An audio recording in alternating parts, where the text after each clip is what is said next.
হে ভারতের শ্রমজীবী, তোমার নীরব অনবরত নিন্দিত পরিশ্রমের ফলস্বরূপ বাবিল, Iran, Alexandria, Greece, Rome, Venice, Genoa, Baghdad, Samarkand, Spain, Portugal, ফরাসি, দিনেমার, ওলন্দাজ ও ইংরেজের ক্রমান্বয়ে আধিপত্য ও ঐশ্বর্য।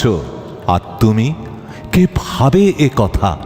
স্বামীজি, তোমাদের পিতৃপুরুষ দুখানা দর্শন লিখেছেন, 10খানা কাব্য বানিয়েছেন, 10টা মন্দির করেছেন। তোমাদের ডাকের চোটে গগন ফাটছে, আর যাদের রুধির স্রাবে মনুষ্য জাতির যা কিছু উন্নতি, তাদের গুণগান কে করে? লোকজয়ী ধর্মবীর, রণবীর, কাব্যবীর সকলের চোখের উপর, সকলের পূজ্য। কিন্তু কেউ যেখানে দেখে না, কেউ যেখানে একটা বাহবা দেয় না, যেখানে সকলে ঘৃণা করে, সেখানে বাস করে অপার সহিষ্ণুতা, অনন্ত প্রীতি ও নির্ভীক কার্যকারিতা।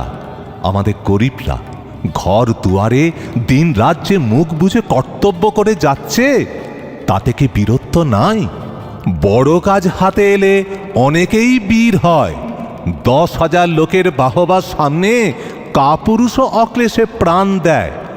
ঘোর স্বার্থপরও নিষ্কাম হয়, কিন্তু অতি ক্ষুদ্র কার্যে সকলের অজান্তেও যিনি সেই নিঃস্বার্থতা, কর্তব্যপরায়ণতা দেখান, তিনি ধন্য।